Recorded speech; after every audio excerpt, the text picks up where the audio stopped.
안녕하세요. 저는 물리치료사로 일하고 있는 40대 초반 여성입니다. 이렇게 제 직업을 밝히면서 특별한 애정은 아니더라도 늘 무던하게 일해왔던 게 새삼 무색하게 느껴지네요. 왜냐하면 요 얼마간 제가 스트레스로 정신과를 다니게 된 이유 중 하나가 제 직업군도 있거든요. 엄연히 따져보면 이 직무에는 아무런 죄가 없지만요. 일단 이런 모든 일이 벌어지게 된 데에는 저희 시댁을 빼고 말하지 않을 수가 없는데요. 저는 정말이지 그렇게 할 수만 있다면 다시는 결혼 안 하고 싶어요. 남편은 그럭저럭 괜찮은 사람인데 이 미친 시댁 때문에 아직도 절로 이가 갈리네요. 이 사정을 말해보자면 솔직히 너무나 어이가 없고 드라마 같은 상황이지만 하나씩 풀어보도록 할게요. 이 모든 것들은 저희 시아버지의 자랑으로 시작된 거나 마찬가지예요. 우리 집안은 말이다. 예전에 우리 아버지, 그니까 네 남편 상철이 할아버지가 엄청난 사업가셨어. 이대로 계속 가지고 사업을 끌어가셨으면 지금쯤 유명한 옷땡기 같은 기업이 되었을지도 몰라. 그런데 그때 그만 나쁜 놈들이 들러붙는 바람에 저는 이 레파토리를 줄줄 다 외우고 있을 수밖에 없는 게 아버님은 어제까지도 저 소리를 하셨거든요. 그냥 진짜 숙명처럼 입으로 뱉고 외우고 하지 않으면 가시라도 돋으시나 봐요. 저도 신혼 세대기일 적에는 이 이야기들을 아주 순진하고 공손하게 잘 새겨 들었답니다. 그런데 전체적으로 시댁 분위기가 좀 그런 게 이 상황에 대해 되게 열등감들이 있어요. 그때 나쁜 놈들만 안 붙었으면 진짜 떵떵거리고 잘 살았을 거야. 나만 해도 공부 더 하려다가 못했고 우리 영철이 상철이도 공부를 많이 못 시켰거든. 이놈들이 더 시켰으면 진즉 먼 인물들이 되고도 남았겠지. 하지만 이런 말을 하면 재빨리 찬물을 끼얹고 불을 끄는 사람이 있었으니 그나마 제가 지금까지 결혼 생활하고 있는 이유인 제 남편이랍니다. 아버지, 나는 딱 이 사이즈가 끝이에요. 돈 더 줘서 공부시켰어도 어차피 못했고 그냥 할 만큼 한 거야. 큰 인물? 결혼해서 장가가고 애 낳고 키우면 된 거지. 뭘 얼마나 더해. 그러면 아버님은 차남에게 워낙 기대가 없어서 그런지 호통을 치시고 장남을 마구 감싸시는 거예요. 이놈아, 너한텐 처음부터 그렇게 기대도 없었어. 그나마 내가 믿는 건 영철이 녀석이었지. 저놈이 딱 지 할아버지를 닮아가지고 사업도 벌리고 이것저것 하잖냐. 그런데 공부를 좀 더 하고 해서 학벌을 키웠으면 저렇게 고생을 안 했을 텐데 말이야. 이 말의 주인공처럼 나타난 우리 아주머님은 진짜 그 전설의 할아버지의 모습처럼 실제로 사업을 성공시킨 여력이라도 봤으면 좋겠는데요. 그런 건 개뿔 없으면서 자신감은 장난 아닌 사람이에요. 최악인 게 사람 무시도 제법 한답니다. 그러게 아버지, 내가 그때 유학이라도 갔다 왔어 봐.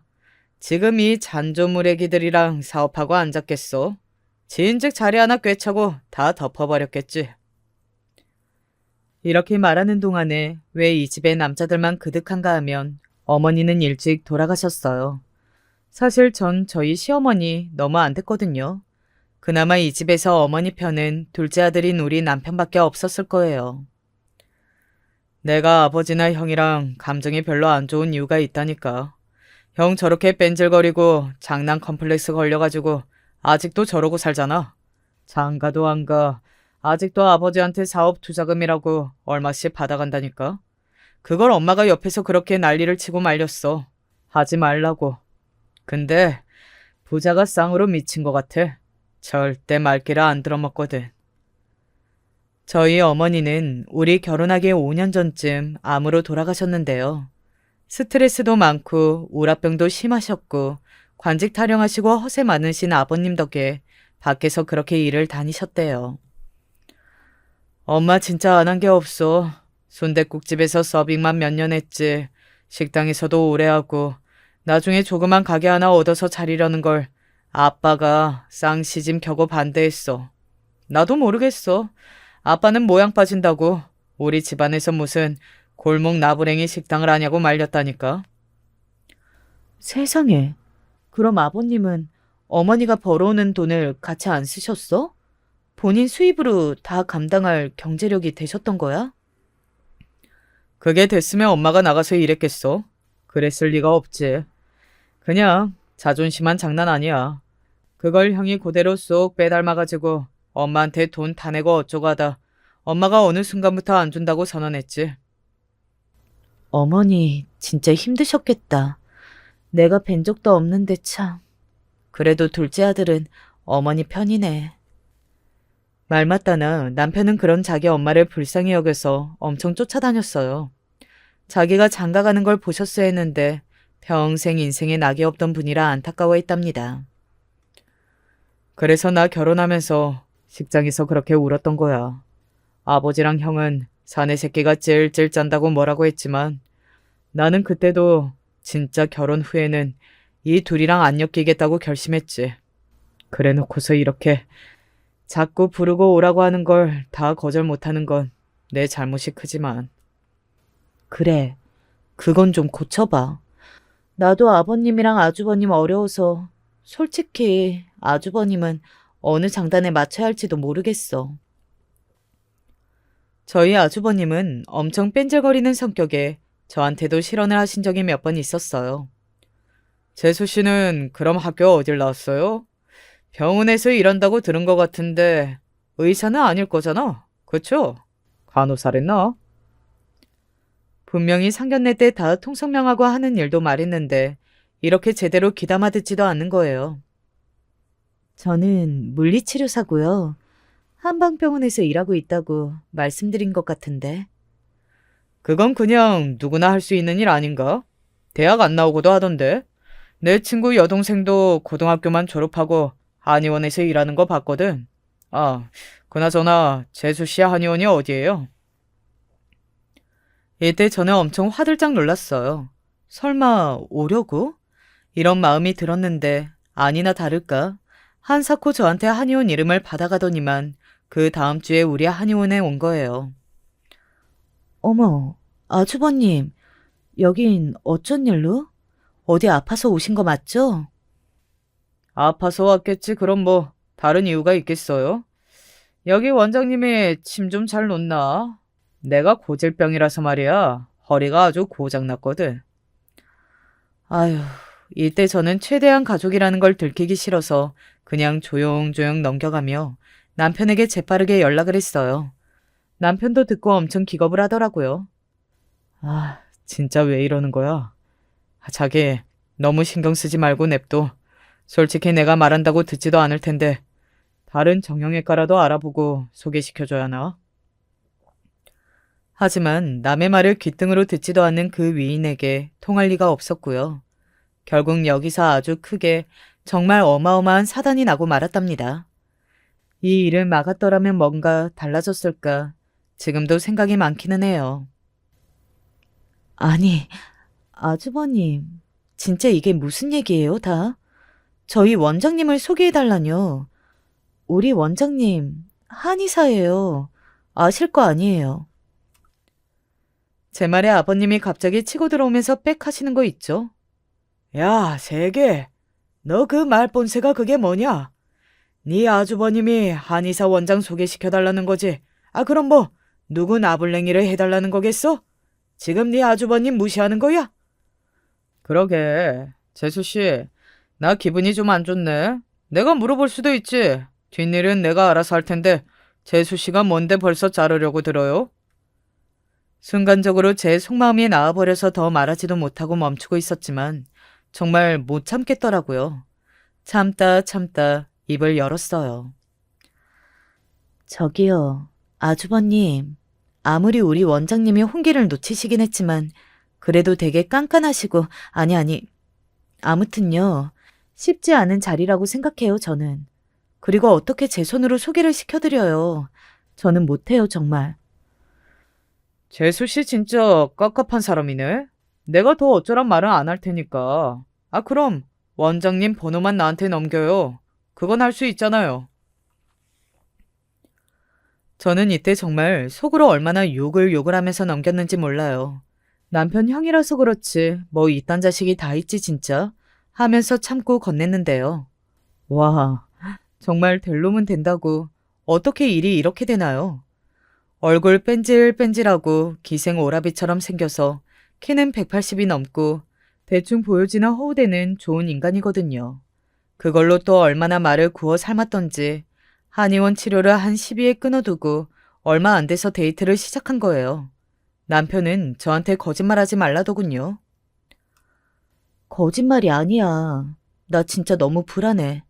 원장님이 나한테 어제 오셔서는 다른 직원한테는 비밀로 해달라고 김 선생님네 아주버님 맞죠? 라고 물으시는 거야. 근데 내가 같이 일한 지 2년 됐지만 분위기가 이상해. 어떡하면 좋지? 이 예감은 실제로 아주 불안하고 걱정된 현실이 되어 나타났어요. 아, 정말이지. 제가 1년도 안 되어서 결혼식장에 같이 앉아있을 줄 누가 알았겠냐고요. 심지어 스몰 웨딩한답시고 양가 어른들만 초대해서 했고요. 한창 결혼식 인원수로 제약이 있던 시기라서 어쩔 수도 없었어요. 남편은 본인 눈으로 웨딩 마차를 보면서도 실감하지 못했어요. 나도 안 믿겨. 우리 원장님도 참. 공부만 그렇게 하지 마시고 연애도 좀 해보시지. 원장님 어머님이 결혼하는 거 못 보고 간다고 그렇게 한이 되셨다는데 그 말이 본인도 마음에 남았던 거지. 그리고 원장님 아버님도 나이가 꽤 되시거든. 그러니 저렇게 입맛 다 맞춰주는 남자 만나니까 결혼하고 싶으셨던 거야. 아무튼 그럼 당신은 이제 형님 동서 관계가 될 텐데 그런 부분들은 좀 잘 정리를 해봐. 근데 이런 걸 특별히 걱정하지 않아도 될 것이 없었던 게 원장님, 그러니까 이제 저에게 형님의 명칭으로 돌아와서요. 형님은 아무렇지도 않게 말씀하시더군요. 이제 동서라는 명칭으로 부르게 되었네요. 김 선생님을 진짜 저 너무 부족하고 늦게 결혼해서 아는 것도 없지만 잘 부탁드려요. 다행히 아주버님이랑 서반님이 많이 환영해 주시고 하셔서 감사한데 저 진짜 아무것도 몰라요. 친정 엄마도 안 계시고 아무쪼록 신세 많이 지겠습니다.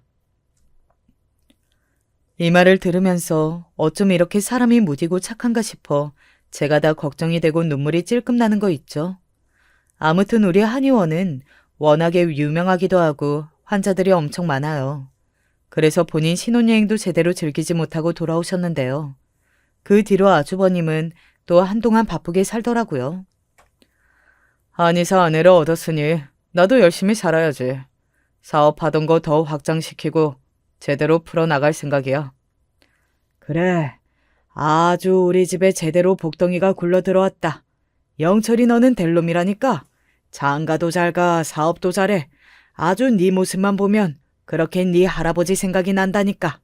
잘 될 거다 너는. 이때 바쁜 형님을 제외하고 우리끼리만 식사를 했는데 저는 이때 아주버님의 태도에 조금 마음이 상했어요. 재수 씨는 이제 우리 와이프 만나면 깍듯이 잘해줘요. 아무리 가족이 됐다고 하지만 엄연히 자리가 다르잖아. 그치? 그게 무슨 말씀이신지. 그런데 갑자기 눈을 부릅뜨더니 요렇게 말하는 거예요. 아니 왜?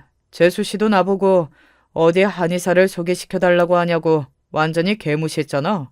내 생각이 딱 그래. 어디 물리치료사랑 한의사가 같냐고.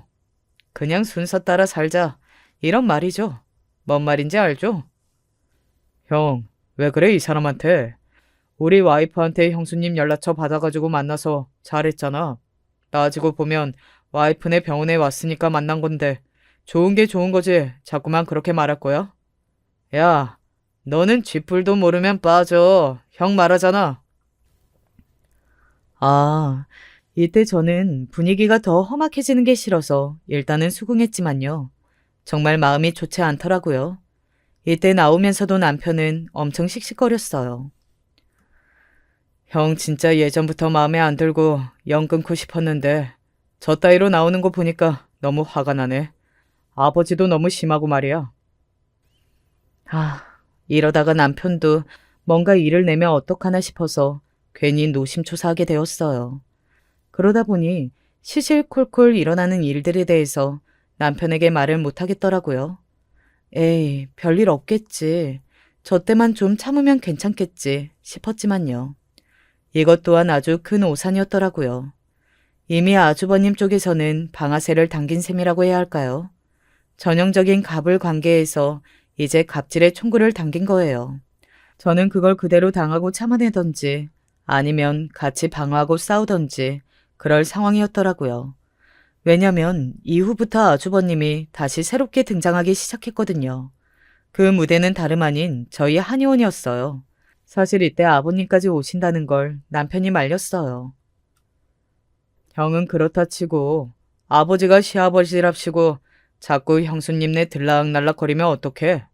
거기에 며느리 둘이 있다고 자꾸 그러고 가면 안 돼. 진짜. 아휴, 엄마가 없으니 이런 거 말려줄 사람도 없고 내가 다 스트레스네.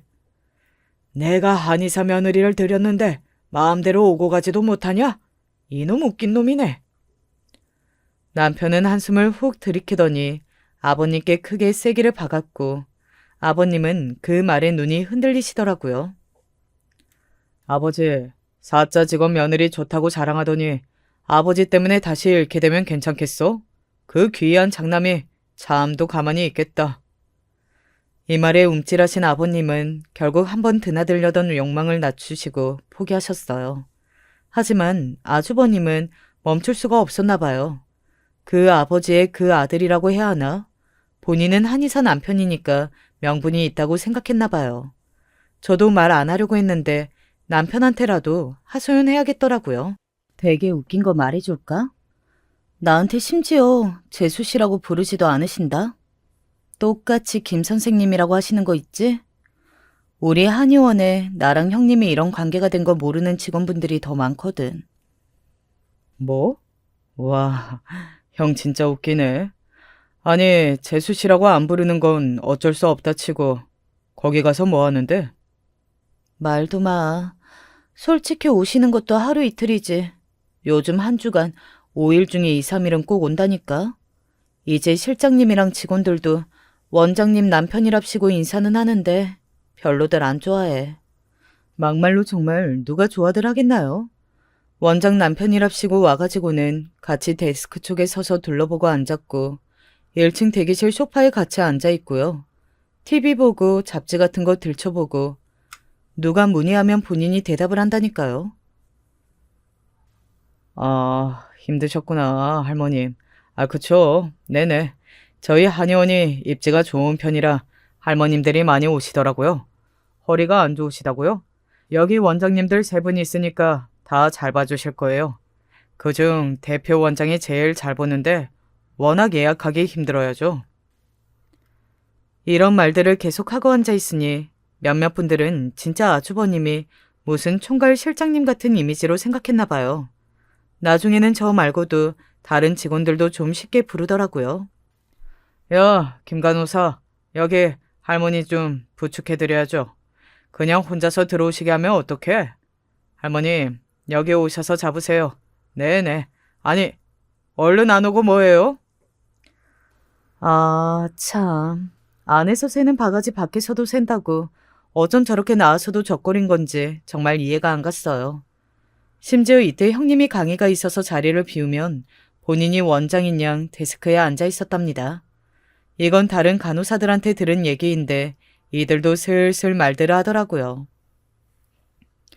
김 선생님, 원장님 남편 진짜 너무 불편하지 않아요? 저 저번에 침 뽑는데도 확 커튼 젖히고 들어온 거 있죠? 그때 진짜 기겁해서 소리 질렀잖아요. 아니, 우리 물리치료사 선생님들이나 부원장님들보다 더한 것 같아요. 원장님은 아무리 남편이랑 친혼이라지만 자꾸 저렇게 부르시면 안 되는데. 세상에? 원장님이 부른 거야, 그럼? 아, 그럼 뭐, 본인도 오케이 했으니까 남편이 저렇게 들어오는 거겠지. 와, 내 남편이 내 직장 와서 저러고 다니면 진짜 가만 안 둬. 나는 이제 원장님까지 약간 서운하고 미워질 정도야. 아, 왜 저렇게 참견질하는 거야, 진짜? 아, 좀 심하신 것 같긴 하네요. 저는 다른 층에 있어서 직접 부딪히지 않는데 1층 데스크에 계속 있으면서 참견하시면 힘들겠어요. 사실 여기까진 저도 그냥 두런두런 험담하는 자리에 끼긴 했는데요. 갈수록 비난하는 수위가 거세지니 이 안에 있기가 불편하더라고요. 절대로 아주버님을 편들어서 그런 게 아니라 이분들은 제가 아주버님과 가족인지 모르고 있으니까요. 장난 아니야, 원장님 남편. 저번엔 탕약실 한 선생님이 그러시는데 거기까지 들어와서 참경질을 하더래잖아.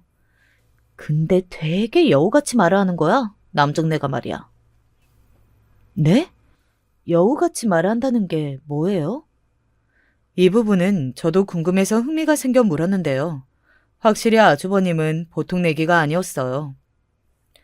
실실 웃어가면서 뭐 수고가 많고 어쩌고 하면서 초반에 칭찬하더니 나중에는 핸드폰 보면서 일하지 말라고 뭐라 말아 하더래. 한 선생님이 딸이 고3이니까 수시로 학원이랑 챙겨주느라 전화했는데 말이지. 아니 상황이 어찌 되었던 간에 모두가 불편해하고 있는 것은 확실해 보이더라고요.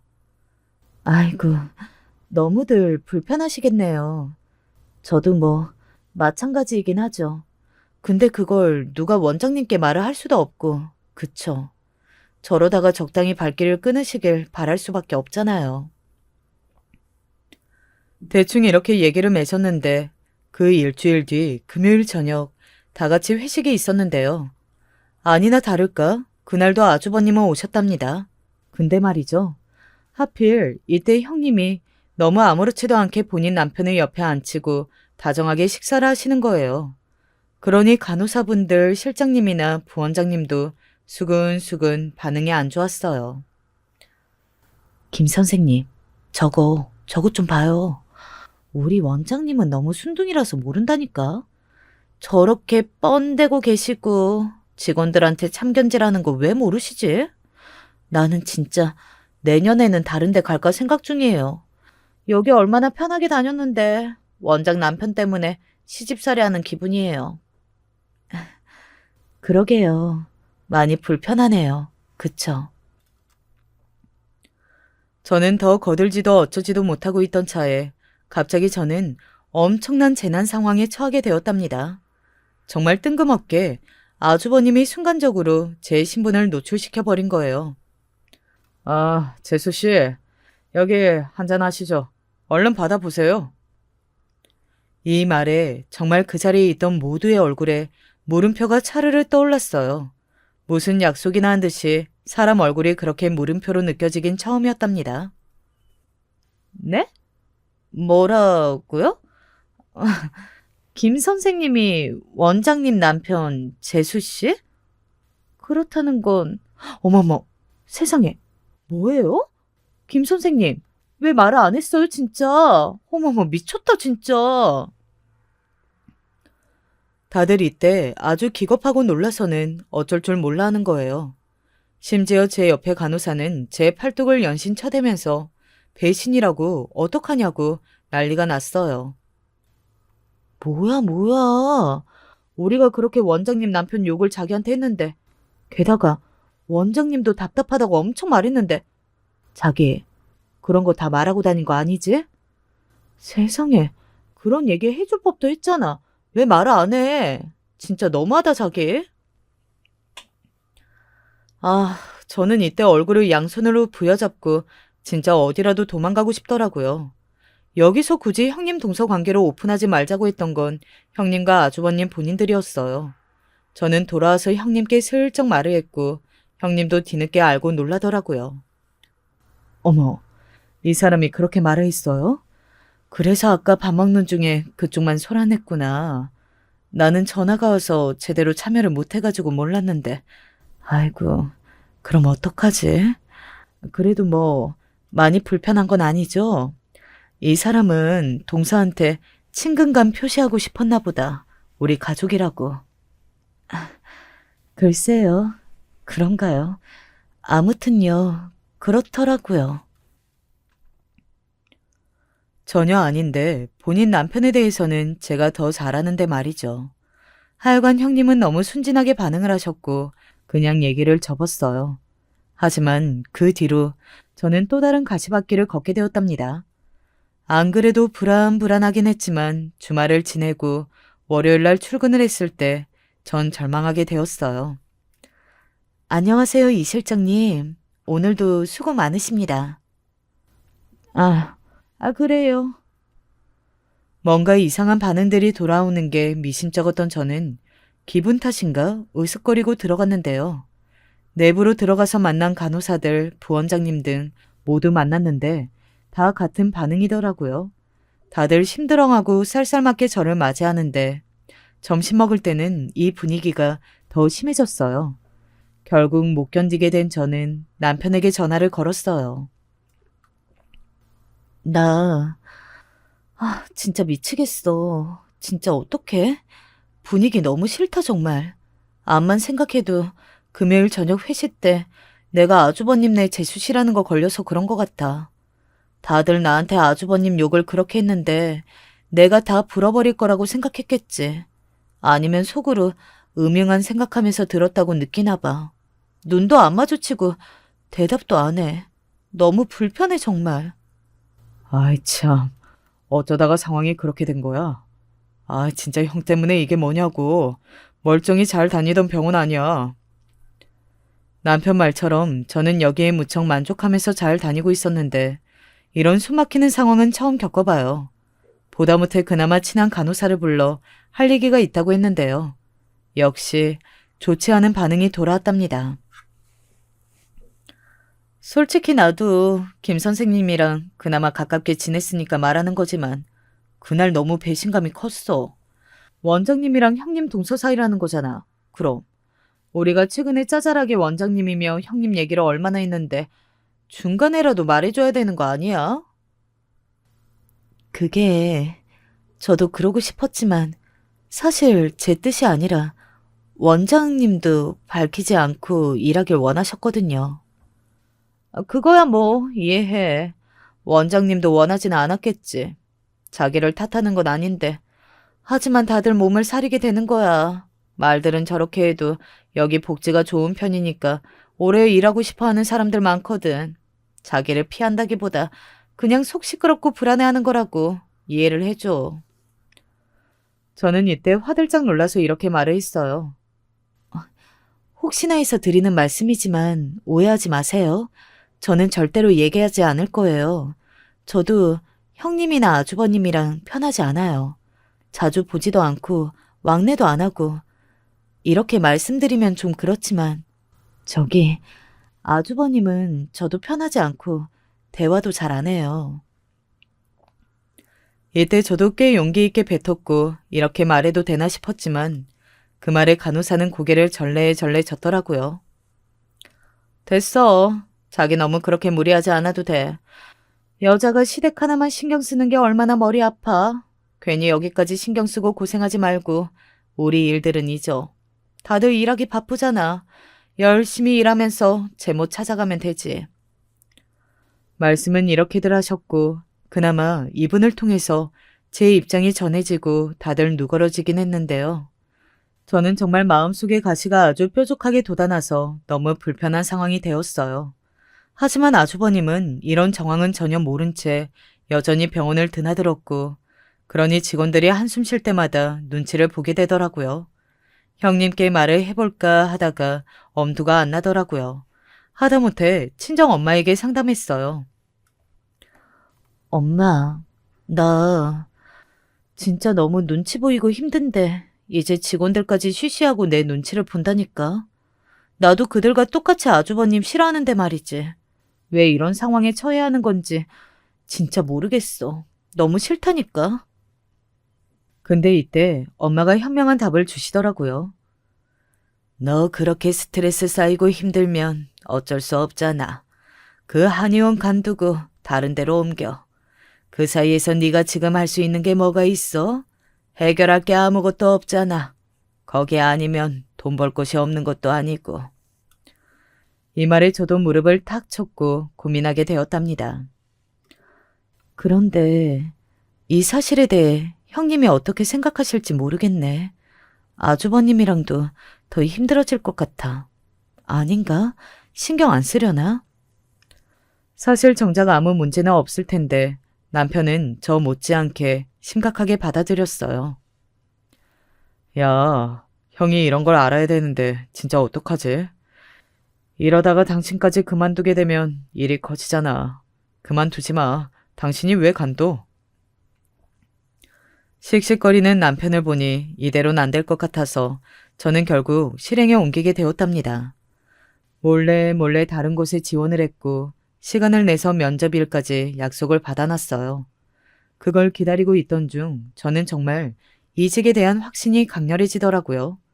왜냐면 아주버님은 갈수록 정도가 심해졌거든요.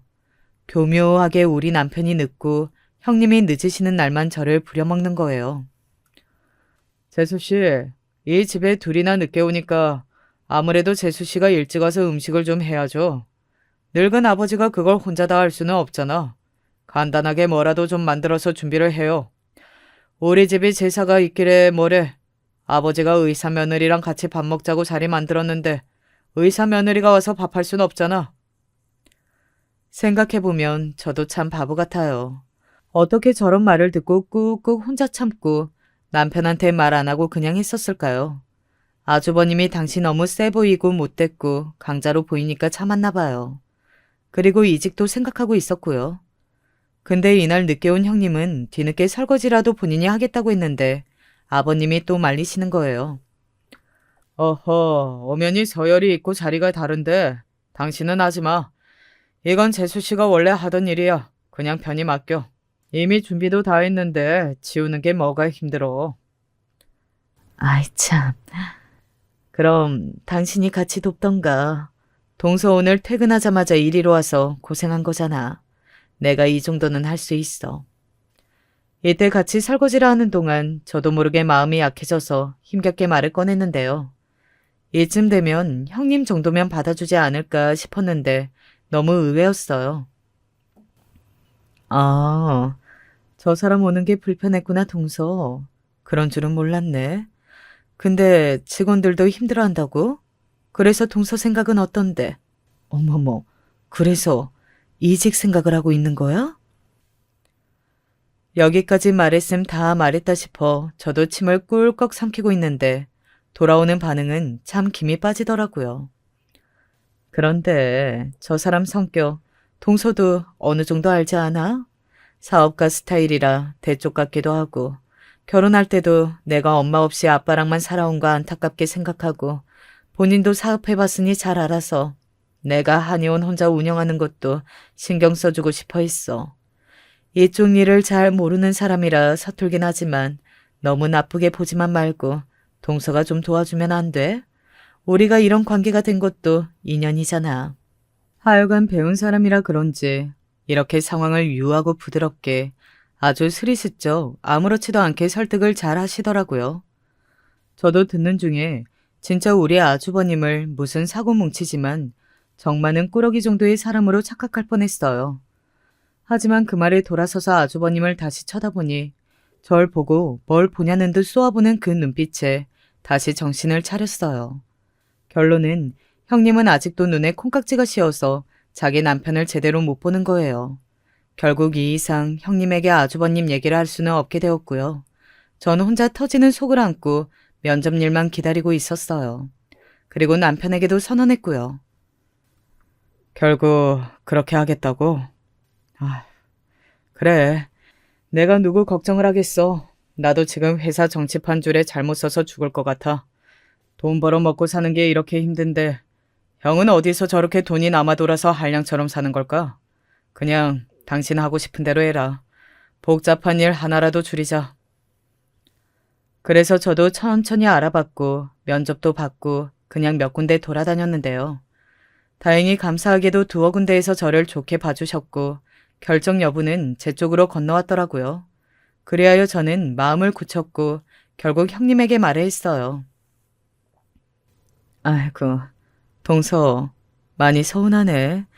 결국 그렇게 결정을 하게 된 거야? 내가 뭐 도와줄 부분은 없고? 우리도 사람을 구해야 하니 좀만 시간을 줘. 네, 저도 괜찮아요. 사람 구해질 때까지 있을게요. 다행히 이직을 하려는 직장에서도 저에게 시간을 주신다고 해서 다 확정이 되었고, 저한테는 특별히 힘든 건 없었어요. 그런데 아무래도 아주버님이 이 사정을 알았는지 저한테 전화해서 냅다 따지지 뭐예요. 그나마 형님이 이유를 말 안 한 것 같긴 하지만요. 재수 씨, 아니 왜 그만둔다는 거예요?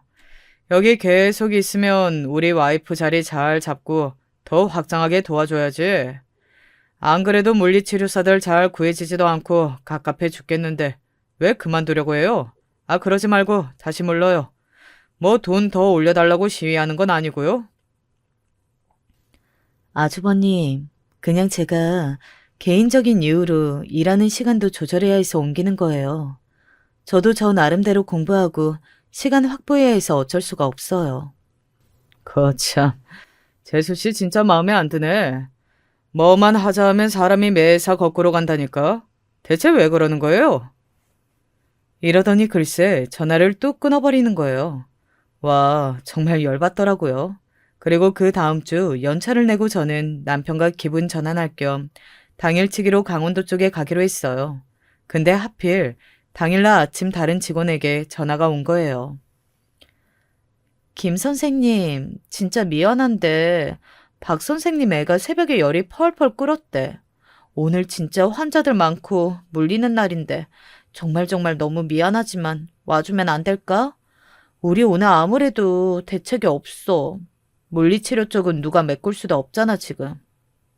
아, 네네. 어쩔 수 없죠, 그럼. 남편이랑 약속을 잡았는데 우선은 알겠습니다. 어차피 저는 그만두게 된 마당에 그냥 좋은 게 좋은 거고 잘 마무리하자 싶어서 남편에겐 사정을 말했어요. 그리고 오전 근무만 할 생각으로 갔는데 역시나 아주버님이 또아리를 틀고 앉아 있더라고요. 저를 보자마자 눈도 안 마주치고 아예 무시하길래 기분이 좋지 않았지만 그냥 무시하게 되었어요. 바쁘고 정신없이 땀 흘리며 오전 시간을 보낸 이후 이제 식사만 하고 가려고 옆 건물 식당으로 갔는데요. 웬일인지 그날은 식당까지 따라 들어온 거예요. 아주버님이. 이러니 다들 싫어하더라고요.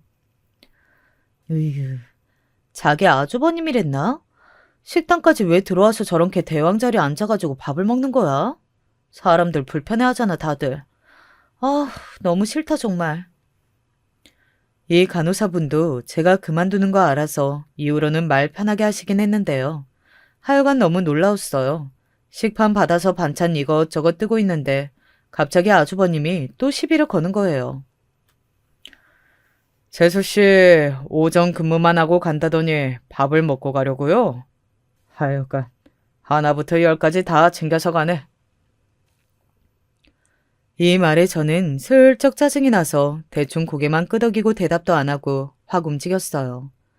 그런데 바로 제 옆자리에 앉아서는 먹을 준비를 하고 있으니 진짜 속이 아닌 거예요. 짜증이 확 올라와서 밥을 한 숟갈 뜨려던 찰나 저는 아주 끔찍한 경험을 하게 되었어요. 와, 제가 살다 이런 무시와 핍박을 당해본 적은 없었던 것 같은데요. 진짜 이 아주버님 어쩌면 좋은 걸까요? 한번 들어보실래요? 저는 제 직장에서 그냥 밥 먹겠다고 숟가락을 들어 입에 넣었을 뿐이에요. 근데 갑자기 아주버님이 제 옆 테이블을 주먹으로 꽉 내리쳤고요. 이때 식판 들고 앉은 대여섯 명의 직원들도 눈이 튀어나올 듯 저를 쳐다봤답니다. 왜냐하면 아주버님이 저한테 이렇게 소리를 질렀으니까요. 재수씨, 아니 정신 나간 거 아니에요? 아직 원장님도 자리에 안 앉았는데 어디서 먼저 수저를 들고 앉았어요? 직장에서 서열 구별도 못하고 머리를 어디다 써먹으려고 진짜. 네? 아니, 무슨. 미친 거 아닌가 진짜? 거참. 사람이 서열도 알고 순서도 알고 해야지. 이래가지고 무슨 일을 하고 직장을 다닌답시고 하나부터 열까지 다 알려줘야 해요? 이건 그냥 단순히 저한테 이것만 갖고 뭐라 하는 게 아니라 아예 작정하고 다 터트려서 밟아버리겠다는 의지가 느껴지더라고요. 아, 밥맛 떨어져서 같이 못 먹겠네 진짜. 적당히 무식해야지. 같이 겸상을 하던가. 재수 씨가 이러니 여기가 완전 똥군기로 돌아가는 거 아니에요? 이때 정말 순간적으로 형님이 훅 들어와서는 형님 역시 꽤나 놀란 얼굴로 아주버님의 어깨를 잡았어요. 여보, 왜 이러는 거야, 지금? 김 선생, 아니, 그래. 동서한테 왜 그러냐고. 물리치료사 따위가 이런 식으로 원장님한테 개기니까 병원 기강이 이 모양인 거야. 여보, 당신 너무 봐주지 마. 재수 씨는 맨날 이따위라니까. 나도 무시하고 당신도 무시하는 거라고. 여기 굴러가는 거 보니까 하나부터 열까지 싹 다 컨설팅 다시 받아야 해. 나는 지금 재수 씨 야단치는 거야. 이러면서 얼얼하게 숟가락을 내려놓고 고개를 숙이고 있는 저에게 계속 이렇게 소리를 지르는 거예요. 정신 똑바로 차려요, 재수 씨. 여기 집 아니고 직장이라고요. 그리고 엄연히 병원 위에서 제대로 규칙을 지킬 줄 알아야지. 오래 일했다고 머리만 커져서는 뭐가 똥인지 뭔지 구분도 못하고. 이때 갑자기 누군가가 저와 아주버님 사이로 훅 들어왔고 남편은 아주버니의 뺨을 그대로 가격해버렸어요. 진짜 순식간에 번갯불에 콩 볶아먹듯 지나가버린 일이었답니다. 그니까 제대로 아주버님의 비명소리와 함께 씩씩거리며 눈에 핏대가 선 남편이 바로 제 옆에 서 있어 저는 눈이 번쩍 뜨였어요. 여보, 언제 왔어? 형님은 너무 놀라서 제지도 하지 못하고 결국 밥 먹으러 들어오신 부원장님 두 분이 달라붙어 돌을 떨어뜨렸고 직원들 다들 놀라서 벽으로 붙더라고요. 그러자 부원장님께 붙잡히다시피 한 남편이 고래고래 괴성을 질렀어요. 가만 안 둘 거야? 진짜 지금 뭐 하는 거야? 너는 형도 아니야, 이 새끼야. 남편은 완전히 이성을 잃고 자기 형한테 달려들었고 아주버님은 이때 같이 허공에 손을 휘두르다가 주변 분위기를 아주 눈치 빠르게 습득한 듯 했어요. 전원이 다들 일어서서 허둥지둥하며 맛깔난 음식 냄새와 너무 대조되게 비극적인 분위기가 된 거예요. 이쯤 되어 형님의 목소리가 겨우 튀어나왔답니다. 이제 그쯤에 당신 그만해. 일 벌리지 말고 이리 나와.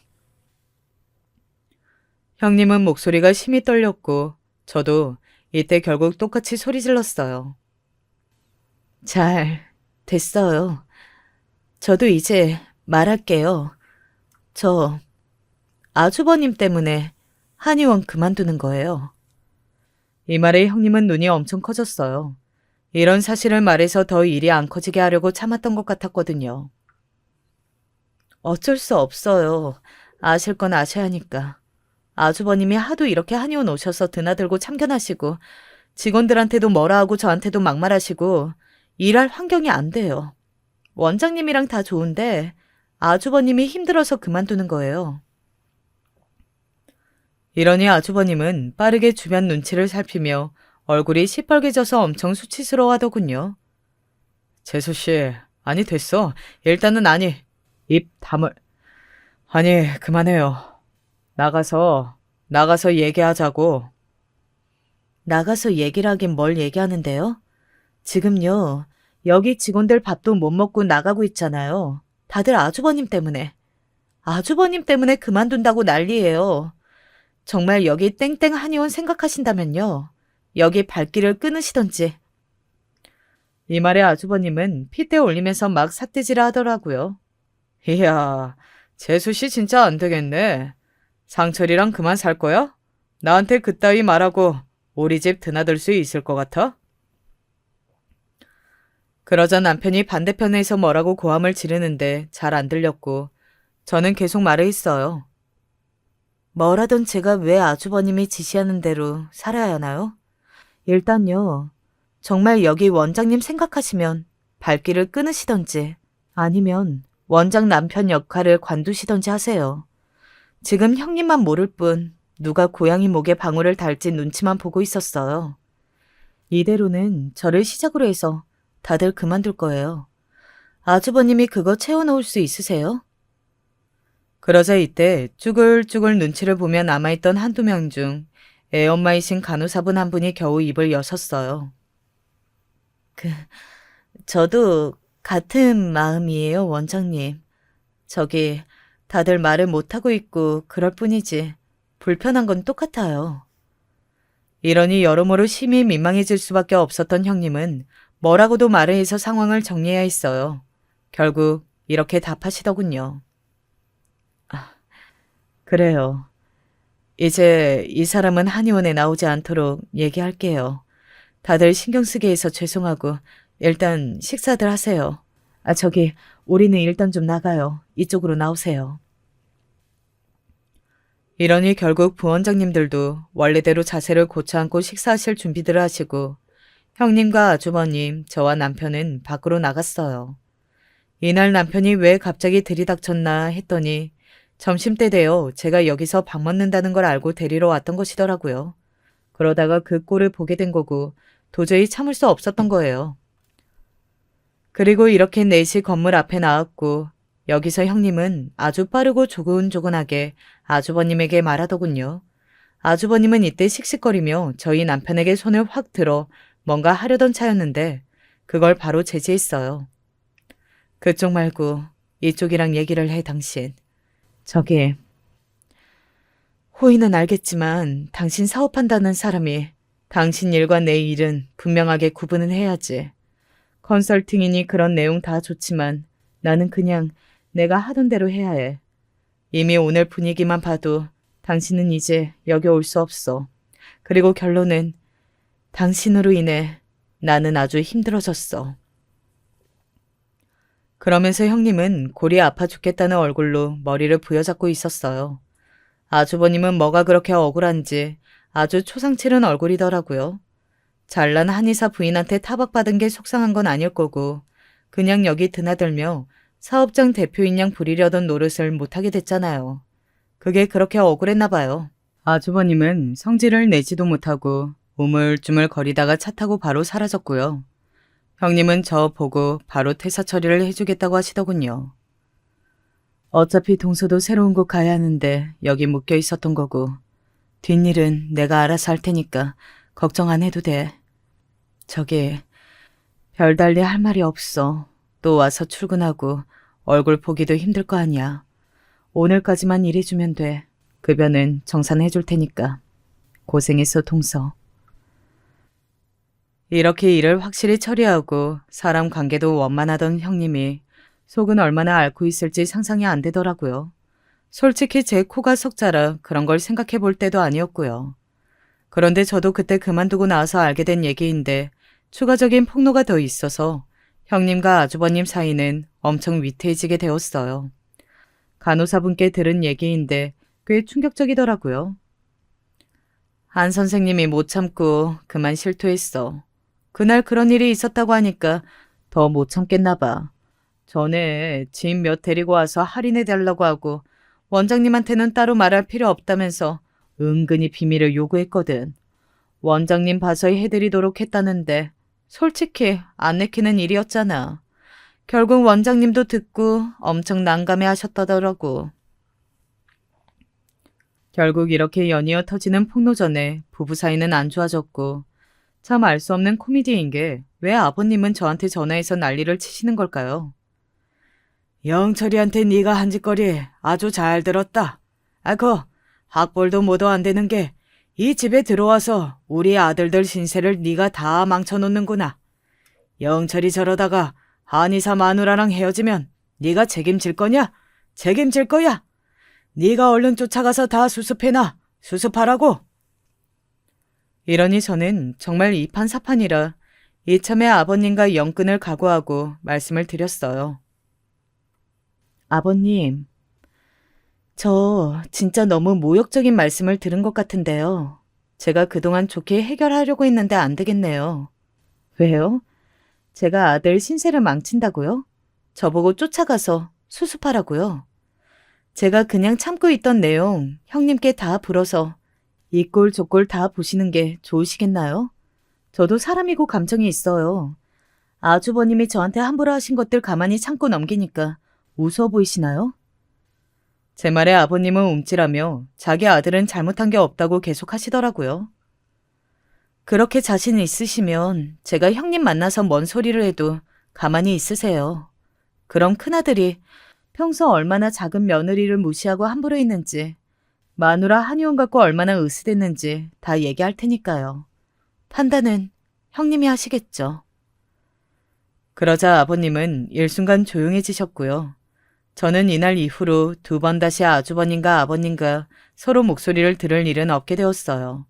남편도 그리해도 된다고 했고 이후 근황은 조금 들었답니다. 형수님 친정 가신 지 꽤 되셨다나 봐. 나도 엊그제 아버지한테 들었어. 형이 그렇게 매달리고 난리 법석을 하는데도 집 비우가 안 들어온다는데 늦게 결혼해서 애도 없는 부부가 신혼일 때 저러고 있으면 말 다 한 거지. 됐어. 우리는 이제 그 집 신경 안 써도 돼. 그리하여 저도 뒷일은 더 신경 안 쓰게 되었고요. 전 직장 이직해서 잘 다니고 있는 중이에요. 우리 둘만 잘 살기도 벅찬 세상에서 시댁과 이렇게 매인이 정말 좋겠더라고요. 비로소 둘이 알콩달콩 사는 재미를 누리고 있어요.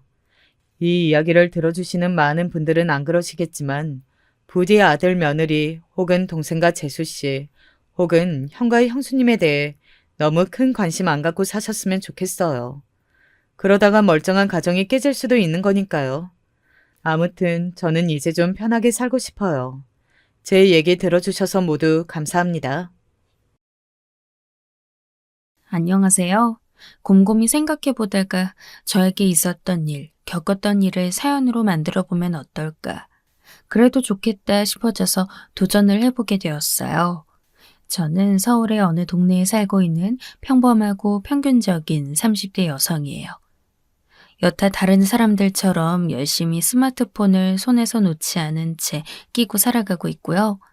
특히 유튜브는 실제 친구 마냥 저의 여가 시간을 보내게 하는 즐거운 존재 같아요. 어떻게 하다 보니 이렇게 유튜브에 사연도 보내보네요. 몇 년 전에 저였다면 이럴 거라고 상상도 못했을 거예요. 앞일을 조금도 예측할 수 없이 살아가는 게 인생 같네요. 저도 이제 마냥 어린 나이가 아니니까 모든 것을 좀 더 포괄적인 관점에서 보고 판단을 하게 됩니다. 동갑내기 커플로 연애를 5년 이상 이어갔던 남자친구와 저는 그대로 결혼까지 했었어요.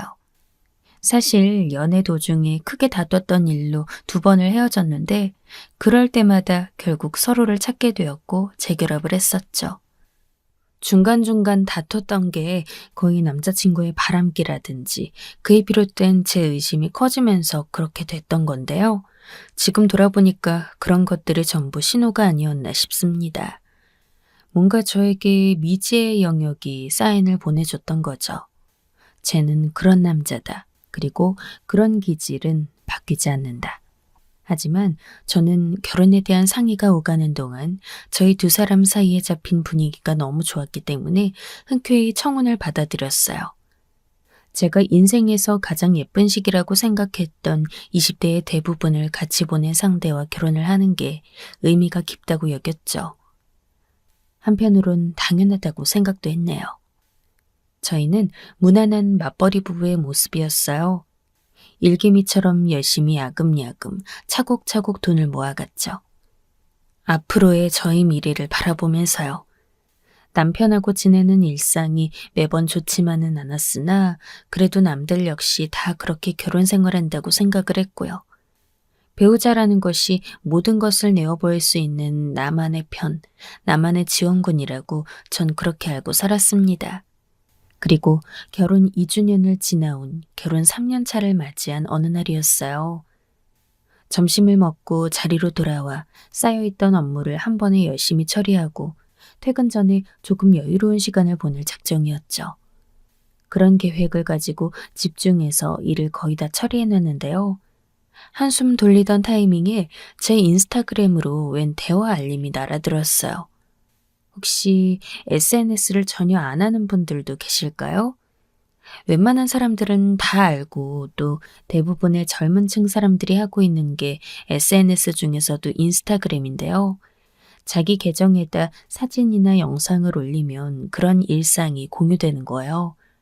특히 연예인들은 안 하는 경우가 없죠. 저도 제 계정을 가지고 아주 소소하게 관리하고 있었습니다. 맛있는 식당을 가거나 예쁜 풍경이 눈앞에 펼쳐지면 그 광경을 주로 찍어서 올렸어요. 그리고 남편하고 데이트하는 일상도 공유를 했었고요. 그런 제 계정에 누군가 게시물에 댓글을 단 게 아니라 DM이라고 해서 개인적인 대화를 걸어온 거예요. 무심코 알림을 확인하고 그 대화방을 눌러본 저는 인사말을 보내온 상대에게 누구시냐고 답장을 전송했습니다. 그리고 저는 점점 그 대화에 집중하게 되었죠. 이윽고 경악에 찬 비명을 사무실 한가운데서 소리 없이 질러냈어요.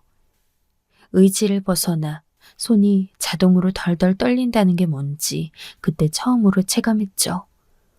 주변 동료들의 눈치를 살피다가 핸드폰을 들고 화장실로 달려갔어요. 그리고 대화 내용을 침착하게 다시 살펴보았습니다. 대화 상대는 자기가 제 남편의 회사 동료라고 했습니다. 제 남편의 행실을 와이프인 저에게 폭로하고 싶다고 한 겁니다. 최 대리님에게는 공공연한 오피스 와이프가 있습니다. 혹시 섣불리 밝히거나 끼어들었다가는 가정 파탄으로 이어질까봐, 그러면 눈치를 보고 회사 생활하게 될까봐 모두가 입 다물고 지낸 지가 오래됐습니다.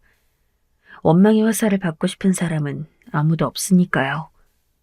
그런데 저는 양심이 찔리고 보기가 너무 괴로워서 결국 이런 방법으로 알려드리게 되었습니다. 자기가 누구인지, 그리고 모든 사람들이 알고 있다는 남편의 오피스 와이프가 누구인지, 그건 실명으로 밝히기 곤란하다고 했어요. 저에겐 마른 하늘에 떨어진 날벼락, 그야말로 청천벽력 충격 그 자체였어요. 익명의 제보자를 향해 저는 이게 다 무슨 말들이냐고 좀 더 자세히 풀어달라고 말했으나 그것에 관해선 답장이 돌아오지 않았습니다. 저는 아픈 머리를 부여잡고 자리로 돌아와 초조하게 핸드폰을 살피기를 반복했어요. 일이 다시 손에 잡힐 리가 없었죠. 그리고 몇 시간 뒤 익명의 제보자였던 그 대화 상대는 사라져 있었습니다. 그 계정을 따라 들어가 봤지만 아무것도 없더라고요. 애초에 저에게 남편의 일을 밝히기 위해 개설했던 계정이었던 것으로 파악이 됐어요. 그 말이 사실일까? 그렇다면 도대체 누구일까? 별별 생각들로 머리가 아파 퇴근까지 제 상태는 말이 아니었습니다. 갑자기 안색이 창백하게 질려있으니까 옆자리 동료도 점심 먹은 거 체했냐면서 그렇게 걱정해 주더라고요. 남편을 시기한 누군가가 부부 사이를 이간질하려고 부린 농간일 수도 있다고 생각했어요. 그럴 수도 있다고 봤죠. 제발 그러기를 바랐어요. 아니, 그래야만 했습니다. 이런 엄청난 정보를 접한 후 당장 뭘 어떻게 해야 하나 고민에 빠져든 저는 그때 임신 10주차를 맞이한 임산부였기 때문입니다. 손끝이 저릿했고 심장은 고장난 것처럼 자꾸만 마구 뛰어댔습니다. 마음의 평정을 찾아보려 했지만 그게 잘 안 됐습니다. 그날 저녁 집에서 마주한 남편이 다르게 보였던 것입니다. 불과 2주 전만 해도 임신 사실에 둘이서 얼싸안고 기뻐했던 부부가 바로 저희였어요. 도저히 믿어지지가 않았어요. 남편에게서 딱히 수상한 낌새를 느껴본 적도 없었고요. 그렇기에 완전히 남편을 향한 의미일 확률이 훨씬 더 높다고 여겨졌는데요. 저는 아내로서 찝찝한 구석이 하나 있긴 했습니다. 한 주에 최소 한 번이라도 꼭 야근하는 남편.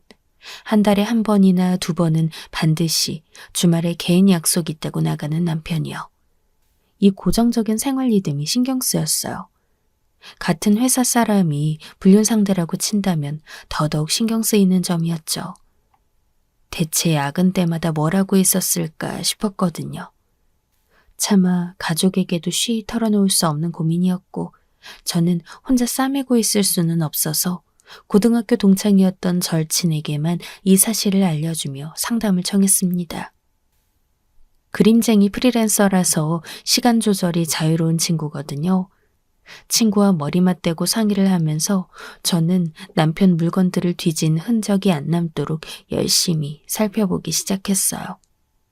과감하게 시간대를 계획해서 남편 차의 블랙박스를 뒤져보는 것도 성공했죠. 하지만 특별한 건 없었습니다. 이쯤 되니 남편이 결백한 건가 싶었어요. 하긴 정말로 불륜을 저지르고 있다면 그렇게나 증거가 안 남을 수가요. 기분이 싱숭생숭한 채로 몇 주를 계속 그러면서 지내고 있으니까 남편 눈에는 제가 임신 도중이라 컨디션 난조를 겪고 있는 거라고 비춰졌나 봐요. 주말에 강원도로 바람 쐬러 놀러 가자고 먼저 말하더라고요. 되게 좋았어요. 왜냐하면 항상 주말 시간을 써서 어디 가자고 하는 쪽은 언제나 저였거든요. 제가 먼저 얘기를 안 꺼냈는데 주말에 놀러 가자고 남편이 그런 것은 그때가 결혼한 이후 거의 처음이었습니다.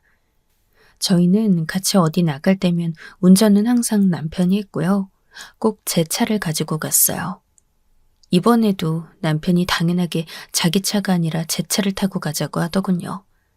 아침 일찍 출발했다가 강원도 가서 점심 먹고 돌아다니다 일찍 저녁 먹고 밤이 깊기 전에 돌아왔어요. 아파트 주차장에 들어섰는데 주차 공간이 마침 남편 차 옆에 딱 나 있는 거예요. 내 차가 그렇게 편한가? 비슷하지만 장거리라면 남편 차가 더 나을 텐데. 전 그런 생각을 하며 차에서 내렸죠. 그런데 뭔가 말로 설명하기는 어려운 그런 섬찟한 느낌이 남편 차를 보면서 드는 거예요. 저도 모르게 남편의 차를 가만히 쳐다보았어요. 그날 자려고 누워서도 계속 뒤척이기만 했어요. 시계를 보니까 벌써 새벽 1시가 넘었더라고요. 남편이 곤히 잠든 것을 확인하고 나서 옷 챙겨 입고 그 새벽에 주차장으로 내려갔습니다. 조용히 남편 차를 뒤졌어요. 그러면서 지금 내가 뭐 하는 것인가 싶어 피식 웃음이 나왔어요. 혹시 의부증 증세는 아니겠지? 이런 생각을 하면서 조수석 앞 수납 공간을 살피던 저는 흠칫하고 말았습니다. 핸드폰이 있었어요. 분명 남편이 옛날에 쓰던 기종이었어요. 그런데 화면을 건드려 보니까 켜지더라고요. 충전이 되어 있었어요. 남편이 공폰을 사용하고 있었을 줄이야. 처음 한 사실이었습니다. 비밀번호가 걸려 있어서 잠금 상태였는데요. 그 배경 화면이 여자 입술 사진이었습니다. 아랫입술 바로 옆에 점 2개가 있었어요. 연예인 사진이거나 그냥 인터넷에 돌아다니는 섹시한 여자 사진 이런 걸 거라고 생각하면서도 저는 그걸 제 핸드폰으로 찍었습니다. 다시 핸드폰을 제자리에 돌려놓는데 문득 자일리톨껌 옆에 있는 뭔가가 보이더군요. 상처 밴드통인가 싶어 집어들었더니 콘돔 박스였습니다. 기가 막혀서 바로 헛웃음이 나왔어요. 저는 남편과 부부관계하면서 그런 콘돔은 써본 역사가 없었습니다. 솟아오르는 울분을 간신히 삼켜내고는 우선 남편과 불륜을 저지르고 있는 오피스 와이프, 그 상간녀가 누구인지 먼저 알아내고자 했습니다. 상사인지 유부녀인지 그런 여부가 필요했으니까요. 친구가 절 위해서 열심히 노력해 주었어요. 남편 회사에 다니는 사람들을 인스타그램에서 찾아낸 거예요. 몇 명만 찾으면 거기에 남겨진 흔적을 통해 다른 사람들도 찾아낼 수 있다고 친구가 그랬었는데 그 말 그대로였어요. 친구가 저에게 알려준 어떤 계정의 한 사진이 정말 결정적이었습니다. 누가 자기 부서 사람들이랑 커피 쏘기 사다리 게임을 한다면서 사진을 올린 것이었는데요. 맨 끝에 있는 여자 봐봐. 사진 확대해보면 입술에 점 있는 것 같지 않아? 친구의 지적대로 사진에 찍힌 여자 중 한 명이 입술에 점을 달고 있었습니다. 확대해서 흐릿하긴 해도 점 2개가 맞는 것 같았어요. 그리고 이 여자를 보니까 제가 문득 떠오른 기억이 있었습니다. 저희 집들이요. 집들이 때 온 남편 회사 사람들 중 한 명이었습니다. 제가 이 여자를 분명히 기억하는 게 저희 부부 침대에 누워보는 그 모습 때문이었어요. 집들이 와서 부부 침실에 들어가 침대에 누워보다니 완전 개념 밥 말아먹은 애라고 느꼈습니다. 그래도 신입사원이 그것도 어린 여자애가 집들이에 용케 따라온 거 보면 사회생활 열심히 하려고 노력하는구나 싶어 너그러이 봐줬었네요. 그때 입술 아래 점이 있었나까지는 기억이 안 나는데 단발머리였던 건 정확합니다. 딱 이 사진 속 머리처럼 단발이었죠. 여전히 단발머리를 고수하고 있는 모양이었어요. 와, 갑자기 집들이 때 그 어처구니 없던 장면이 머릿속에 겹쳐지면서 엄청난 분노가 끌어올랐습니다. 그때부터 둘이 이미 붙어먹고 있었거나 아니더라도 최소한 미묘한 감정들은 있었다는 것이겠죠. 설마 전에 봤던 걔가 그 후로 남편의 공공연한 오피스 와이프가 되었고 상간녀가 되었다니 미칠 노릇이었어요. 농락당한 기분이었습니다. 어느새 볼록 나와 있는 아랫배를 저는 가만히 어루만졌습니다. 저보다 어린 미혼녀가 불륜 대상이었으니 남편이 대단한 진심은 아니지 않을까 그런 생각을 해봤어요. 저의 임신 이후로는 둘이 정리가 되지 않았으려나 했던 것이죠.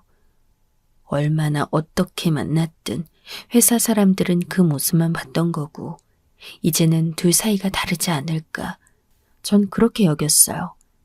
어떻게든 면죄부를 주고 싶었나 봐요. 몰랐다면 계속 살았을 만큼 남편과의 결혼 생활 문제는 크게 없었으니까요. 너 바람 피워? 그래서 저는 대놓고 남편에게 물어봤어요. 남편이 바로 당황하더라고요. 제가 먼저 패를 까는 것은 당장 정리하라는 의미와도 같았습니다. 갑자기 바람이라니. 사실 오래전부터 몇 번 촉이 왔었는데 지금 처음 말하는 거야. 나 임신했으니까 임신한 와이프 두고 밖에서 몸 굴리는 더러운 짓 안 할 거라고 생각해. 믿어도 되지?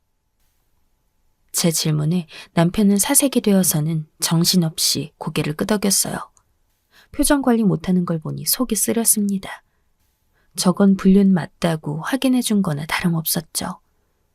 남편과 상간녀는 이제껏 따로 증거를 안 남겼을 만큼 치밀했을 수도 있지만 어쩌면 그만큼 별로 안 깊은 사이일 수 있다고 전 그렇게 생각을 했습니다.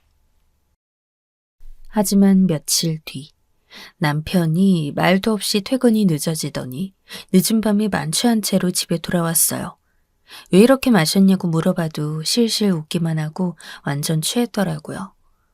옷 갈아입으라고 하니까 싫다면서 바로 침대 위에 엎어졌습니다. 제가 남편 겉옷부터 편하게 벗겨주려고 했는데 그러다가 뒷목을 보게 되었어요. 붉은 자국이 있었습니다. 이건 분명 성적인 접촉으로 남긴 것이었어요. 그것도 얼마 안 된 것 같은 입으로 낸 흔적이었습니다. 놀라서 이곳저곳 살펴보니 희미하지만 분명히 셔츠 목하라에 여자 립스틱 자국이 남아 있었어요. 결정적으로 셔츠 안에 받쳐 입었던 얇은 반팔티가 뒤집어 입은 채였습니다. 아침엔 똑바로 입은 거 제가 출근 준비하면서 봤었는데요. 열받아서 머리가 돌아버리는 줄 알았어요. 제가 울며불며 난리를 피웠고 남편은 정신을 차린 대로 제 앞에 무릎을 꿇고 앉아 사과했습니다. 죽을 죄를 지었대요. 그 말을 듣고 제가 화가 가라앉을 리가 만무했죠. 상간녀 번호를 알아내서 연락했습니다. 정리하라고 경고했어요. 회사에 이거 다 뿌리고 둘 다 매장시켜버리는 수가 있어요. 내 남편은 그렇다 쳐도 그쪽은 아직 어리고 창창한 나이에 앞길 망치고 싶어요? 판단 똑바로 해요. 그렇게 살지 말라고 했는데 상간녀는 별 대답 없이 전화를 끊더라고요. 뚫린 입이라도 차마 할 말은 없나 보구나. 전 그때 그렇게 생각했었어요. 순진했죠. 얼마 후 상간녀가 이직을 했습니다. 그리고 저한테 연락을 해서 한다는 말이 적반하장도 유분수였죠. 저는 당당한데요? 다짜고짜 죄인 취급하고 협박이나 하시는 거 너무 지저분해요. 저야말로 이번엔 봐드리겠습니다만 다음은 없어요. 저한테 그쪽 사진들 되게 많은데 사회생활 하시죠? 이거 다 뿌리고 그쪽 매장시키는 수가 있어요. 그러니까 처신 똑바로 하고 사세요. 화가 나서 턱이 다 떨리는 경험을 했어요. 도저히 그냥 지나칠 수 없는 내용이라서 남편을 족쳤습니다. 잠금 걸어놨던 옛날 폰, 그걸 가져다가 제가 확인을 해봤는데 카카오톡이 풀려있더군요. 자료 보관을 안 하고선 로그아웃 해버려서 모든 게 날아간 모양이었어요. 너 진짜 솔직히 말해. 내 사진, 우리 부부 사이에서나 볼 법한 그런 것들 그 여자한테 보여줬어? 제가 간신히 이성 한 가닥 붙잡고 남편에게 물었는데 아니라고 잡아떼는 표정에서 흔들림을 잡아내고 말았습니다. 설마 보내줬니? 보고 실컷 비웃으라면서 내 사진들 보내준 거야?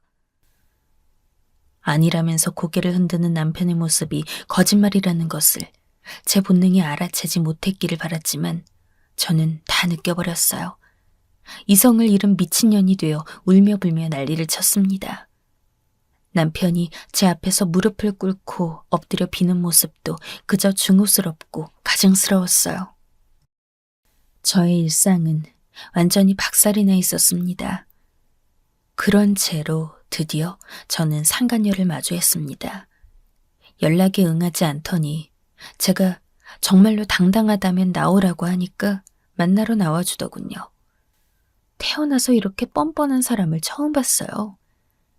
주변에 사람이 없는 카페의 구석자리에서 마주보고 앉았어요. 제가 왜 그랬냐? 둘 사이 처음부터 그랬던 거 맞냐? 어느 정도로 진지하냐? 이런 것들을 물었을 때 상간녀는 시종일관 어떨 것 같아요? 어땠을 것 같아요? 잤을 것 같아요? 이렇게 저를 비꼬고 또 비웃었습니다. 얼굴만 봐서는 청순하고 단정한 인상이었는데 진짜 사람은 외모로만 판단해서는 안 된다는 게 진리더군요. 제가 하도 기가 막혀 헛웃음을 지으니까 저를 따라서 상간녀가 웃었습니다. 시든 꽃에 물을 주는 것도 얼마나 지겹고 힘든 일이에요. 그러니까 향기로운 꽃을 따라 움직일 수밖에요. 전 파릇파릇하잖아요. 그쪽이랑 달리. 그런 건방진 말을 하면서 또 싱긋 웃는데 제가 이성의 끈을 놓치고 자리에서 일어나 상간녀의 뺨을 한 대 후려 갈겼습니다. 약해. 너무 약하다. 이래가지고 출산은 하시겠어요? 힘을 주실 수나 있겠어요? 그런데 한 대 맞고서 상간녀가 싱글벙글 웃으며 그러는 겁니다. 사람을 완전히 우롱하는 것이었죠. 저는 그 모습을 보고 눈이 돌아가서 그냥 있는 대로, 손이 가는 대로, 분노에 찬 마음이 시키는 대로 상간녀를 때렸습니다. 그도 얼마 못 가고 저는 제풀에 제가 지쳐 자리에 다시 털썩 앉았고요. 공허한 표정으로 제가 눈물을 떨구고 있는데 상간녀는 엉망이 된 자기 머리칼을 몇 번 매만지더니 가방을 챙겨 자리를 떠났습니다. 저는 한참을 입을 틀어막고 조용히 울다가 매장을 나섰죠. 자기가 책임지고 저를 향해 그 상간녀가 어떤 협박도 할 수 없도록 하겠다는 남편의 말. 부질없었습니다. 이제 와서 뭘 어쩌겠나 싶었어요. 부부 사이는 이미 다 끝났지만 저의 미련은 오로지 제 뱃속에 든 생명 하나였습니다. 그리고 얼마 뒤 폭행으로 상간녀가 저를 고소했습니다. 반격 한 번 없이 일부러 저한테 맞았던 상간녀에게 제가 휘둘렸던 거예요. 상해 진단서를 바로 끊었던 상간녀는 매장 CCTV도 증거로 따뒀었더라고요. 집으로 재판을 받으라는 명령서가 왔고 민사소송 내용 증명도 받게 되었습니다. 저 정말 미치고 돌아버릴 것 같았어요. 스트레스가 극에 달하던 그 시기, 저는 유산을 하고 말았습니다. 병원에 갔는데 아기 심장 소리가 안 들린다고 할 때부터 정신 놓고 울었어요. 사산이었죠. 남편은 그 상간녀를 자기가 설득해서 고소 취하하게 해준다고 했습니다. 합의금이 필요하다면 자기가 처리하겠다고 했죠. 그렇게 고소건은 결국 정리가 되었어요. 감정 소모가 너무나도 컸어요. 저와 남편은 그대로 이혼을 했습니다. 회사마저 정리한 남편은 멀리 떠나겠다고 했어요. 시댁이 있는 울산 본가로 가서 이제 거기서 살겠다고 했습니다. 저는 남편과 살던 그 집에 있기 싫어서 나왔어요.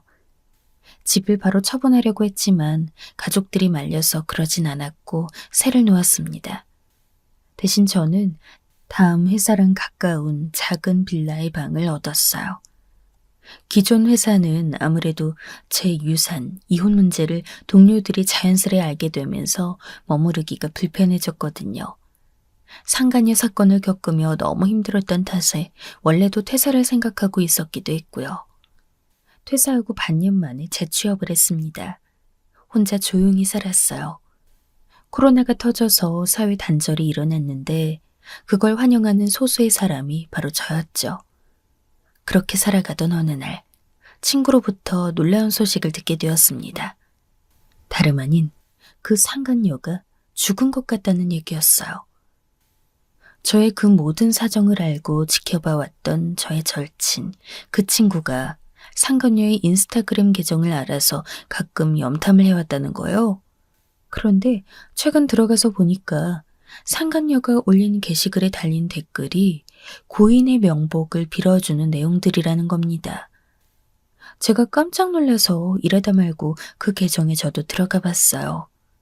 친구의 말대로였어요. 상간녀가 마지막으로 올린 게시글이 한 달 전이었는데 거기에다가 지인들이 댓글을 달아놓고 있었죠. 교통사고로 떠난 상간녀에 대한 애도가 이어지고 있었습니다. 저는 놀란 입을 손으로 틀어막은 채 마지막에 올린 사진에서 여전한 단발머리로 환하게 웃고 있는 상간녀의 얼굴을 보았습니다. 진심을 다해 죽여버리고 싶었던 대상이었는데 실제로 죽었다니까 기분이 너무 이상했어요. 너무나도 저를 힘들게 한 존재였기 때문에 더 이상 조금이라도 상대하기 싫어서 모든 걸 저는 그만두었었죠. 무미건조하게 살던 저에게 상간녀의 부고는 충격적인 사건으로 다가왔습니다. 제가 속으로 너무 저주를 퍼부었기 때문에 그렇게 된 건 아닐까, 이런 생각이 들어서 심장이 떨리기도 했어요. 솔직히 기쁘지는 않았습니다. 젊은 나이의 여자가 한순간의 사고로 명을 달리했다는 게 무서웠죠. 어쩌면 세상에 태어나 보지도 못하고 저물어버린 저의 아기가 그 상간녀를 데려간 것은 아닐까, 그런 망상까지도 해보았어요. 몰랐던 게 나았으려나 하면 그건 아니었어요. 그건 또 그거대로 절 망쳐놓고 멀쩡하게 살고 있을 상간녀를 떠올리게 될 때면 전 괴로웠을 테니까요. 머릿속이 무척 어지러웠습니다. 갑자기 퇴근길에 비가 쏟아진 저녁, 저는 편의점에 1인분 만두 한 팩을 사다가 TV 앞에서 맥주랑 먹었어요. 왁자지껄한 예능을 틀어놓았는데도 기분이 점점 가라앉더라고요. 그리고 저는 뭐에 홀리기라도 한 듯 컵을 하나 가져와서 맥주를 조금 따른 후 제 앞에 두었습니다. 고인에게는 명복을 빌어주는 게 예의겠지. 잘 가라. 저도 모르게 그런 행동과 말을 하고서는 씁쓸하게 웃었습니다. 그대로 TV를 보다가 잠시 잠이 들었고 자정 전에 깼어요. 머리가 너무 무거워서 양치만 간신히 하고 침대에 누웠습니다. 몸이 마치 물을 먹은 송뭉치 같았어요. 이불을 덮자마자 잠이 들었는데요. 꿈에서 상간녀가 나왔습니다. 배경은 기억이 안 나요. 어딘가에서 상간녀가 뒷모습을 보인 채로 앉아 있었고 저는 그게 상간녀임을 본능적으로 알고선 다가갔습니다. 한 발짝 한 발짝 가까워질 때마다 제 안에서는 거센 분노의 파도가 일어났어요. 그것이 저를 완전히 삼켜버리고 있었습니다. 고개를 돌리게 하고 그 얼굴을 제대로 확인한 순간 응징을 해주겠다는 결심이 섰어요. 너 오늘 끝장을 내주마. 영혼까지 갈갈이 찢어주마. 저는 무서운 포부를 되새김질하며 천천히 더 다가가 드디어 손을 뻗었습니다. 그리고 상간녀의 어깨에 제 손이 닿으려는 순간 미안해요. 떨리는 목소리가 저를 멈추게 만들었습니다. 정말 미안해요. 미안했어요. 상간녀의 그 말을 듣는 순간 제 손에서 힘이 쭉 빠졌습니다. 상간녀는 자리에서 일어났어요. 그리고 어디론가를 향해 앞으로 걸어나가기 시작했습니다.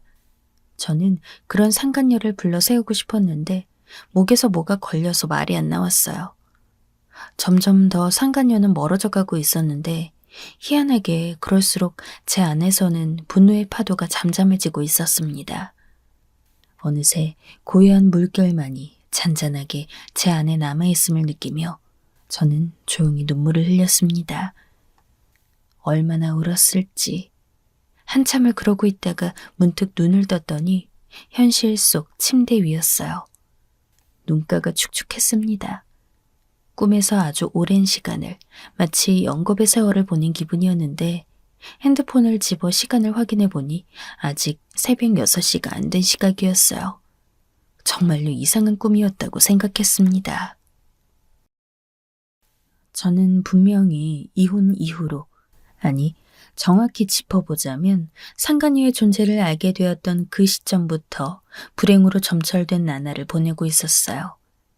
불륜, 협박, 유산, 이혼을 겪으며 저는 정신력이 약해졌기 때문에 훌훌 털어버리고 새롭게 지내는 것이 잘 안 되고 있었거든요. 사라지니까 그냥 사는 것이었죠. 그런데 참 이상하게도요. 사고로 세상을 떠난 그 상간녀의 꿈을 꾼 이후로 제가 마음이 평안해졌어요. 회사 사람들이 저를 보고 오죽하면 눈매가 또렷해진 것 같다고 화장법을 바꿨냐고 그런 얘기를 몇 명이나 했습니다.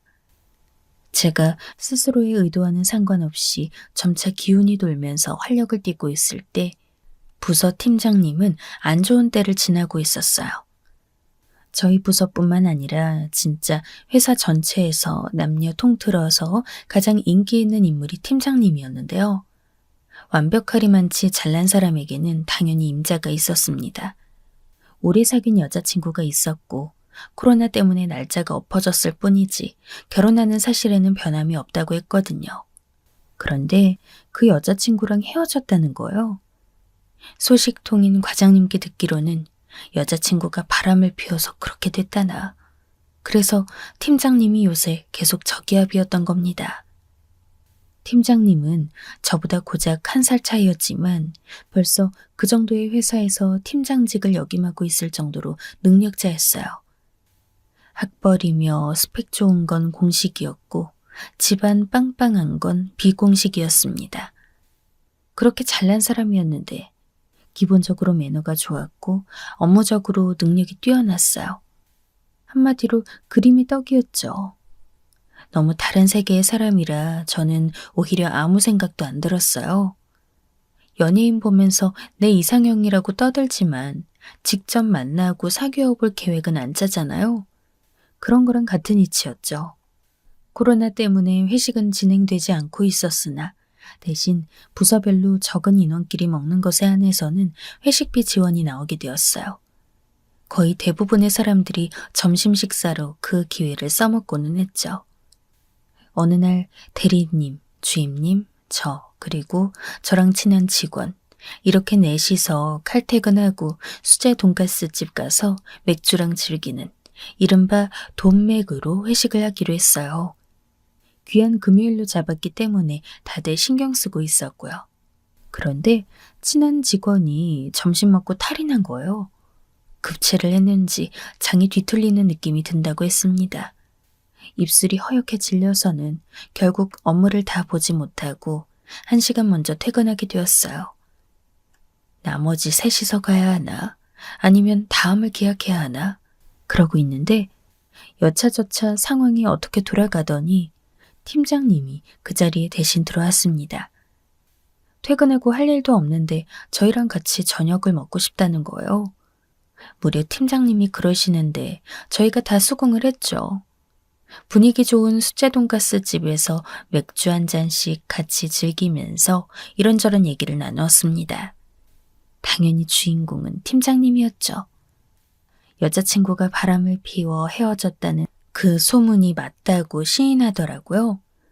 워낙 집안끼리 오래 알고 지낸 사이였고 정식으로 사귄 건 3년 정도였다고 합니다. 바람을 피울 거라곤 상상도 못했대요. 게다가 상대가 바람핀 상대가 유부남이었기 때문에 더욱 이해할 수 없어서 당장 헤어졌고 정이 떨어졌다고 했습니다. 단순히 연인을 잃은 것에 그치는 게 아니라 지금 인간관계 자체에 대한 회의감이 계속 들고 있어요. 팀장님의 씁쓸한 뜻을 저는 이해할 수 있었죠. 저도 그랬으니까요. 저는 며칠 전 꾸었던 상간녀 꿈이 다시 떠오르면서 저도 모르게 상념에 잠긴 채로 술을 달려버렸습니다. 저 혼자 맥주를 더 시키고 소주를 찾으면서 부어라 마셔라를 해버렸어요. 그리고 저는 그날 뭔가 단단히 홀려서 팀장님하고 제대로 사고를 치고 말았습니다. 아무리 기억을 더듬어 봐도 제가 팀장님한테 먼저 들이댄 게 맞더라고요.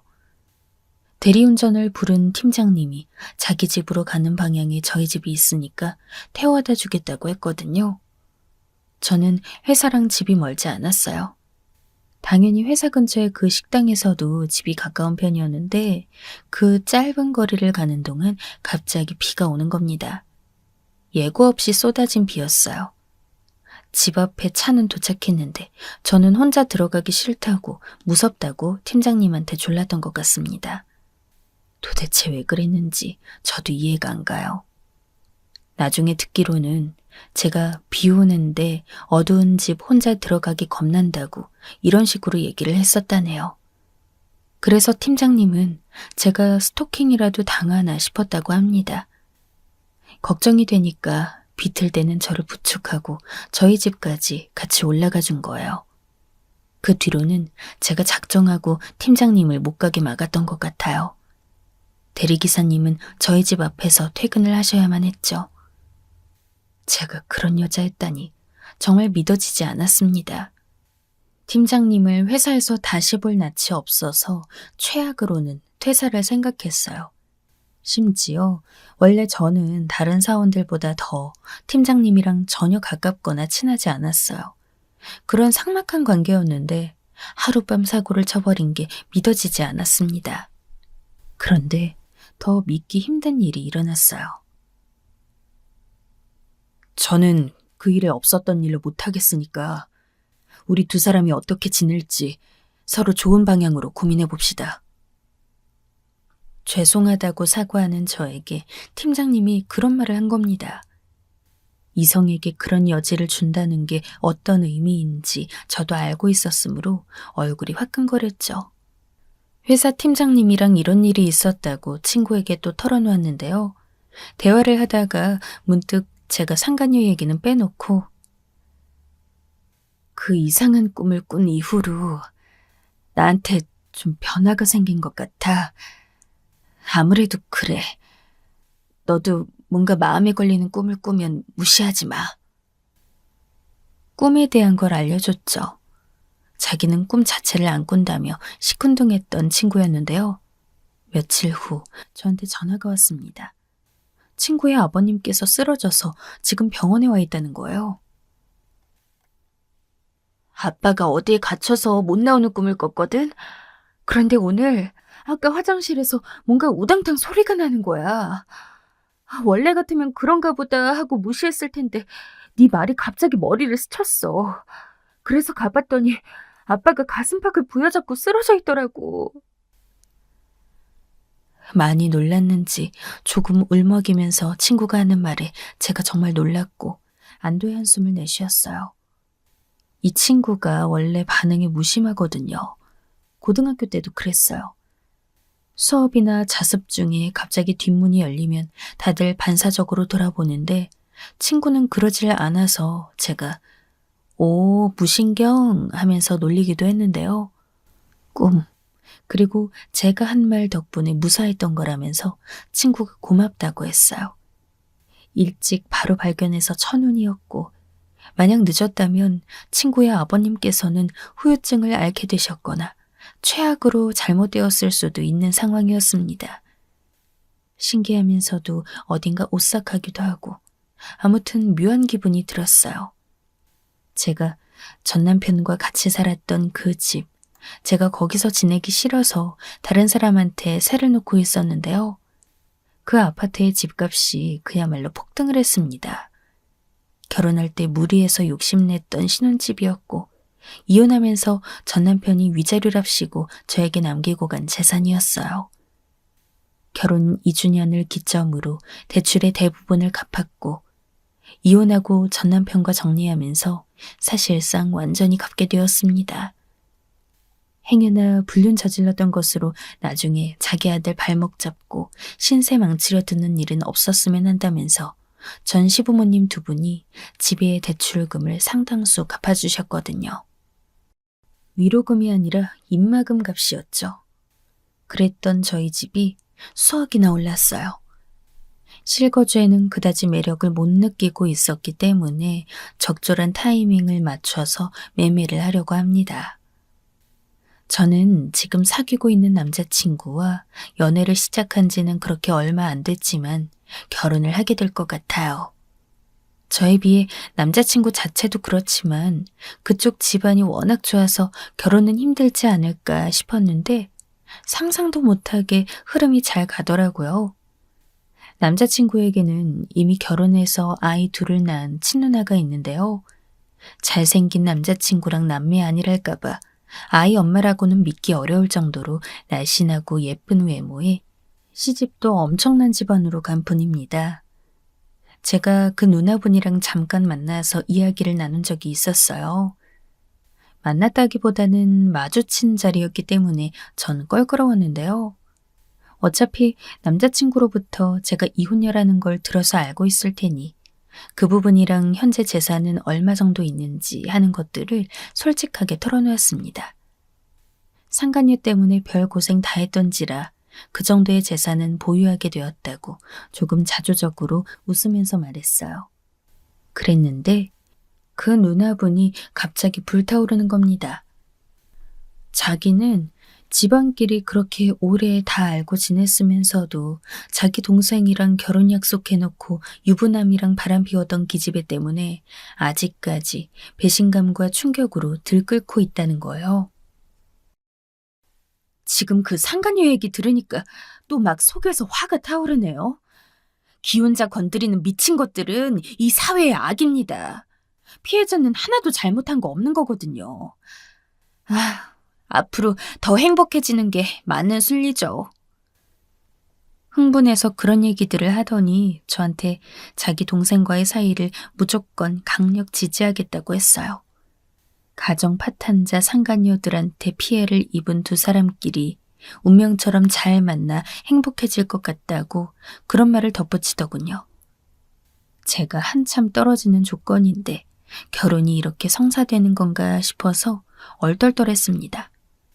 저는 사내연애는 싫다는 주의였거든요. 소문 돌면서 가타부타 많은 말들이 얹어지는 게 너무 달갑지 않아서요. 그래서 계속 숨기고 있는데 남자친구는 그럼 청첩장 돌릴 때 밝혀야 하나? 최근에 이런 말을 했습니다.